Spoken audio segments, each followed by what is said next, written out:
Dumsa Dunusus an Skull an Aran seo agus mix me of if you have bal mar bal the wushopt polatul manuel to sauce the corsi polatul a flay agus lauertfui agus mar being igoni sa 40 shot the marker and the stride now as a cooler and the dirt shot as a curly steeds na the buska litrica tashi eat talk go make me a chocolate kayla lied ursuvlin agus na ruddy talk to lornock mariauler or with cuspori agus or party a flay agus uskul sus fresh for the dini to taben with them 40 to taben with them Sinn Féin agus blue shot public talk na wheelas na portiella agus each should not willy portia curve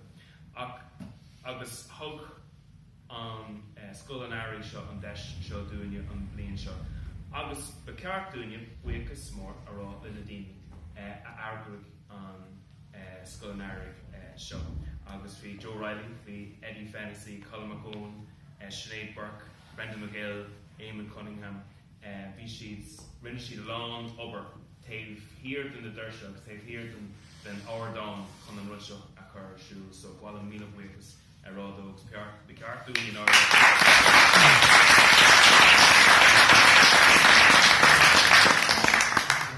It's very important that we come together as a society and as a people, not just a political party, on a regular basis, and we tease out the issues, and we give an opportunity to learn from each other and bounce ideas, and to say ideas that that might be slightly outside of our normal thought process. Oftentimes we get buried into the jobs of knocking on doors and putting leaflets through doors and our council work or our Leinster House work, etc. But this is probably the most important element of our work, and that's discussing the ideas and what we're about. And I've named out all the people who are involved in the organisation of this, but just to say a big thanks for all the people who put this together. And this is the ground floor of this particular spring school, and that it is going to get bigger and better and improve over the next number of years. Two small Latin Hebrew, and we've seen a good twos here today. I also just wanted to say as well, when my eyes bounce around the faces that are in this room, there's one face that's missing, and that's the face of Fonzie McAleen. And I often think it'd be a good idea to have a spring school for him. I imagine it'd be a great crack if we did have a spring school for Fonzie McAleen as well. I think just to tie some of the issues that we've been discussing over the weekend together. Obviously, Liam Mellows happened at a time of great change, at a cusp and of transition. His particular generation had just come from another generation that had seen the famine. And the famine was probably one of the most destructive things that happened in Western Europe for hundreds of years. And that famine happened really clear to the Fenians and to the IRB that self-determination was not just a political ideal, it was massively necessary just to survive as a people. And I think that's why people like Liam Mellows took on that focus and need for independence.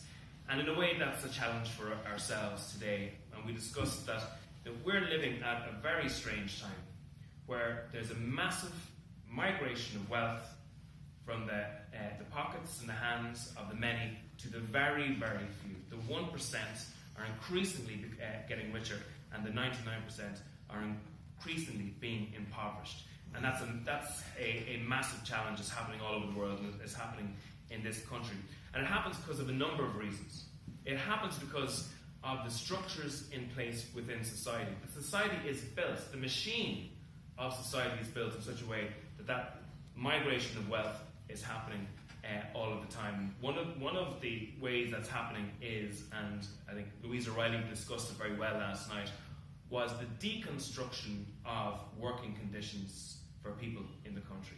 So in other words, the very normal objective of having a job that provided an income to live is being deconstructed on a continuous basis by the powers that be. And that impoverishes people and it enriches the 1% in a massive way. Also, one of the parts of that machine is I believe, the EU neoliberal economic policies. And I think Owen Murku touched on that in a very good way when he identified the fact that the EU has moved to a position where it is preventing the state in, one, controlling its best interests economically, but two, also preventing it from solving the problems that exist in the society. So we're not entitled and not allowed to fix the problems within the housing sector, within the health sector, according to the structures that are placed there, because that seemingly would be anti-competitive and would disrupt the market. And that is one of the problems there. And the other big problem with regards that is the 218 billion euro debt that's hanging around the necks of all of us in this room. And Francis mentioned the really good work that can be done with regards to rehabilitation, with regards to support for mental health, etc. There is an opportunity cost for that 218 billion euros. That 218 billion euros is made up of healthcare, it's made up of education, it's made up of services that help and support people in need, and it's made up of housing.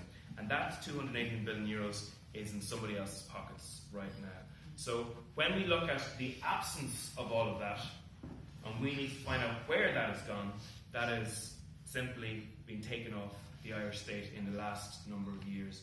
And for me, one of the greatest political lies that we've been told currently as a people is the government saying to you, well, actually, we've solved the crisis.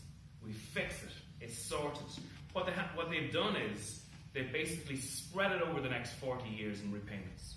The crisis has been spread over in the form of debt over the next generation of people. Now, there's good, robust debate over the last 24 hours. And I just noticed Kevin was fairly frustrated there last night. And I think Kevin's rightly frustrated. There'd be something wrong with us, to a certain extent, if we weren't frustrated and angry over some of these particular issues that's happening. But that doesn't discount, I think, the need for conversation and talk, because ideas change things. Ideas completely alter the way we actually deal with issues as a society, and ideas can only be communicated by talking about them. And for me, one of the great, I suppose, fights that exists within society is the idea of individualism and the idea of community. And Noel was here last night and he was talking about the needs of community and that we need to look out for each other. And I would be a great believer of that, because I believe that we all live under the same sky. We are all responsible for each other. And there's a danger that society is moving towards that individualism, that society is, every single person is on their own, fighting only their own corner and looking after themselves, and we need to fix that. And one of the points that Owner Bryn made, which I thought was really, really useful as well, is people are hungry for change. People are crying out. They're actually waiting for that change to happen. And in many ways, the Right to Water campaign, or Right to Change campaign, met some of those needs with regards that hunger in people.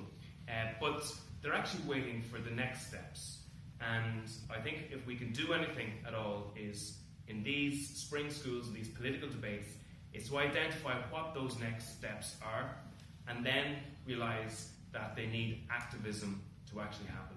And we are the activists that will make that happen. So, Gudi an am seo, an blian seo cuain, Téamach agus Dinigi for Cuid Níl.